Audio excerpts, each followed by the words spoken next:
morning, Aldersley. Welcome to today's assembly on the 8th of July by Miss Butler, and today's topic is going to be looking at the history of the NHS because we have recently celebrated the 72nd year anniversary of it being established. Before we get into today's assembly, just to think back on yesterday's challenges that Mr. Richardson set for you. The theme of the assembly was about the impact of using plastic on our planet, and not just now but moving forward into the future. So the idea then of that assembly was to get you to think about hopefully reducing your plastic usage and to think about where you can minimise things like plastic bottles, packaging, and what you may be able to use instead so that you have less of a footprint on our planet. Also to think about where you can recycle more and what you can recycle again to reduce your impact. And from the active calendar, you were on July the 7th, and that was based around shifting your mood by doing something that you really enjoy. So hopefully you were able to spend some time yesterday on one of your hobbies, away from Teams, away from looking at your laptop, and hopefully that had a really positive impact on you yesterday. So as I mentioned, the assembly today is about the NHS. So at the weekend, it was the 72nd anniversary of the NHS being established. So prior to that date, you would not, if you lived in this country, have had free access to health services like we do today. So I would like to take today's assembly to think back on the journey that our health service has been through in this country over time and what it might have been like if you were born or lived perhaps before the NHS was established. So what would it have looked like for you or your family if you'd have lived in those times? The NHS actually began in 1948. So in the times before that and leading up to it, you would not be able to go to a hospital or to a doctor and to be seen for free at that point of use like we can expect to today. So the health system looked very, very different, particularly for people who were poor and who could not afford to pay for healthcare services. They would have to rely on charities to help them if they became unwell, or they might rely on the care that was provided, and it wouldn't be very good, within the workhouses they might have been forced to live and work within. Only those who could afford it would be able to pay for a doctor for care. So you can imagine there was huge inequalities throughout our society. People who could afford it might be able therefore to have a better standard of healthcare than the poorer people who could not. And even so, where those people could afford it, it was not as well established as it is today or regulated, so their work might not have been checked. That means it might not always have been safe. What's also really sad to think back on is that when people were particularly poor or unwell, if they were mentally ill as well, for example, or disabled, they were seen as being a burden on society and they would be locked away in workhouses or asylums. So particularly in the 19th century, these places were expanding. There were more workhouses and more asylums where the people that were seen as being a burden because they were unwell would be placed and forgotten about. They wouldn't get the care that we would expect them to today, whereby they would be supported with their health or their well-being, supported to live independently at home, for example. That just did not happen. It was almost like society didn't want to know. So they would be put in asylums and workhouses. They would not have a choice. They would have to live there and stay there until they either became well again, they suddenly had enough money to buy themselves out of that situation, or very sadly until they died. Some professions were able to have a national insurance scheme whereby, because of the nature of the job they did, they might be able to get some more healthcare support.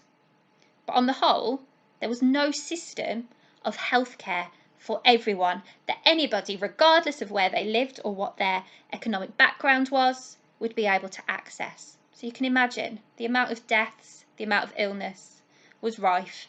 The standard of care that people received was generally quite poor. Even after the First World War, when we had lots of soldiers who returned to the UK and were shell-shocked by what they had seen and severely traumatised, for example, over 80,000 men, figures suggest, were affected. Instead of us seeing that as being a health or mental well-being issue that we could support them with, using services, the perspective was very, very different. They were seen as being weak or seen as being cowards. So rather than being helped with a standard healthcare service like we might expect to see today, these men would be put into mental hospitals and sometimes asylums where they would get little psychological support or any help to rejoin society and to help them to overcome that trauma. There were some schemes for hospital treatment whereby some workers, depending on what job they did, would be able to pay a little bit of money every week to be able to cover the cost of when they did need any health care. However, that would only be for certain jobs. Okay, so if people didn't have that access to that employment, they would not be able to pay into that scheme. And it was also what we call manual workers. So it would be only certain types of jobs that were quite traditionally seen as being poorly paid and therefore only available to the poorest in society. And they were also probably the people that couldn't afford to pay into that scheme either. So again, you can see that that access to that healthcare that they would need, again, still did not exist even after the First World War. For people who might have been judged to have belonged to the middle class, they didn't have access to paying into these schemes because their jobs were not those manual jobs perhaps. They would have to pay expensive private fees to doctors, for example, to hospitals, to be able to access those services. So even into the 1920s, after the First World War, despite the issues that we saw in society with the men who did come back, there still was not that access to healthcare for all. And even up to the Second World War, this was still very much the case. Although we had a lot more hospitals being established, we had more healthcare that existed, people's access to it was still not fair. It was very much based on what people could afford or what they could afford to buy into as a scheme or pay privately for. But then the Second World War happened, and in 1945, when it ended, it became clear to the world the horrors of what had happened in Nazi Germany. In particular, the mass murdering of disabled people or people being used for the experiments. It deeply shocked the public in the UK. There were also huge amounts and numbers of people that had been left disabled by the war, either because they'd been soldiers or because they'd been injured in the bombing. And that really drew our attention as a society now as the need then to be able to support them, to be able to live within our society independently and to help to rehabilitate them. We also saw the Nuremberg trials where the Nazis were tried, and that led to the establishment of the human rights that we all know we have today.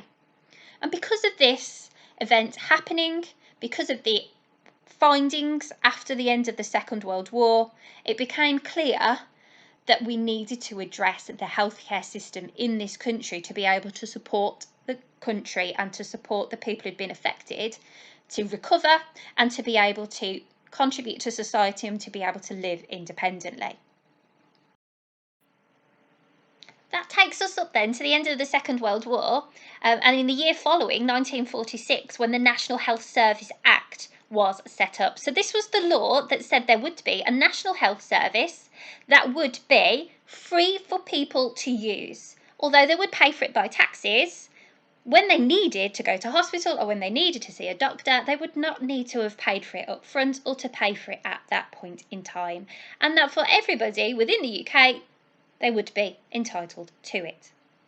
So this came from something called the Beveridge Report, which looked at our society after the Second World War and considered all of the different areas that we might need to address in order to hopefully help us recover as a nation. The NHS then officially began in 1948. And this was the outcomes of that report. So there were actually 5 key areas that we could see needed to be addressed by our government. And the report said that we needed to address 5 giant evils within our society, that there were 5 major problems, and you can see them there. It involved education becoming compulsory because ignorance was seen as a problem in this country, the fact that people did not have enough knowledge to be able to improve their own standard of living by being able to access better quality of jobs.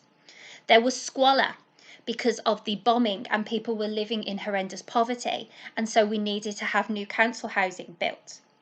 There were too many people who weren't working, so idleness was another issue too, and we needed to get more people into jobs. And then the final bullet point that you can see there, disease. Huge amounts of diseases spreading through society, partly because of that poverty and the standards of living that people had, but also because of the lack of the healthcare system. So because of this report, we saw these giant evils, and it completely changed the way the government at the time viewed how it needed to support the people that lived here. And this was the establishment then of our welfare system, with the NHS being the key one, obviously, that we focused on there today to address the idea of disease being such an issue. And we can see why, can't we? Because we've looked at that history today, and we can see that the standards of healthcare were poor, there was huge amounts of inequality, and so to solve this issue, we needed to have that system that was open to everybody, for everyone, regardless of their background, regardless of where they lived, or regardless of how much money they had, would be able to access.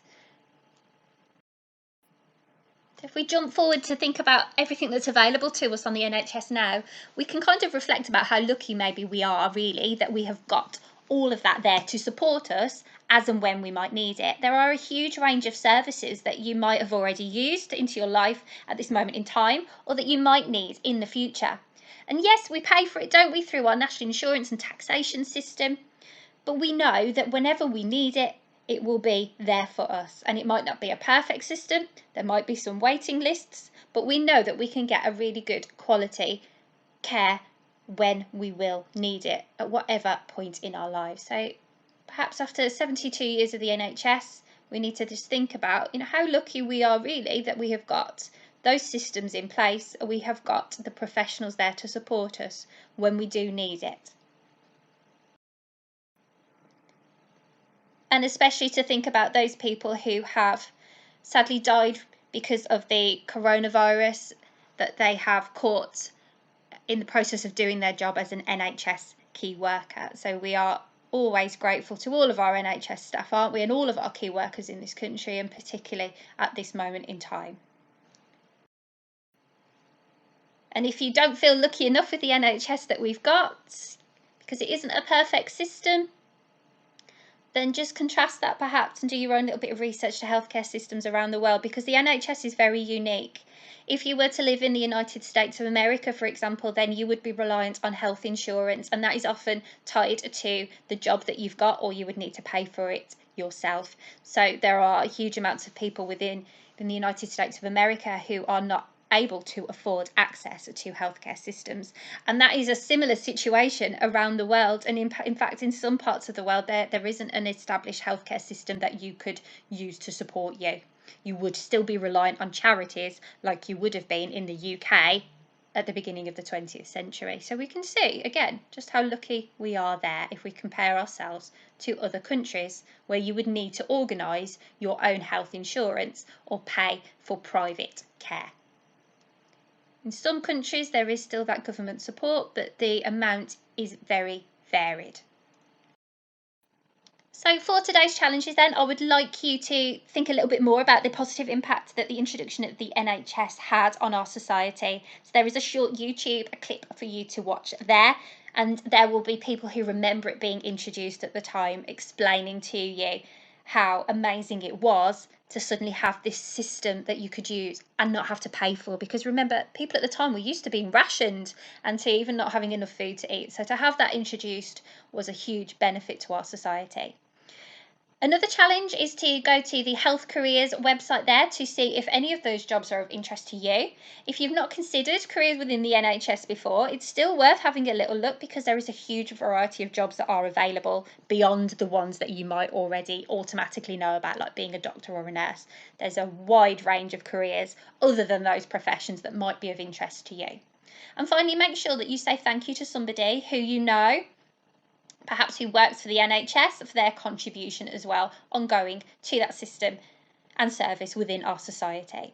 And if you have anything to say about any of those challenges that you've been able to complete today, or you've got any thoughts on the video that you watched, or any ideas of a career that might be of interest to you, then make sure you tweet me. You can see my Twitter handle at the bottom there, and also the schools. Remember, we love to see what you are getting up to with regards to these challenges, but also with your work day to day as well.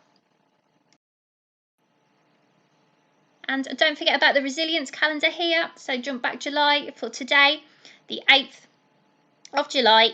The idea is to get the basics right. Make sure you eat well, exercise, and go to bed on time. So today, try and make sure you have your 5 fruit and vegetables that you're supposed to have to make sure that you're staying nice and healthy. Make sure you've had a period of exercise and go to bed on time. If you've done that exercise, it will also help you to sleep well too, so that you can be up on time for Thursday for your lessons.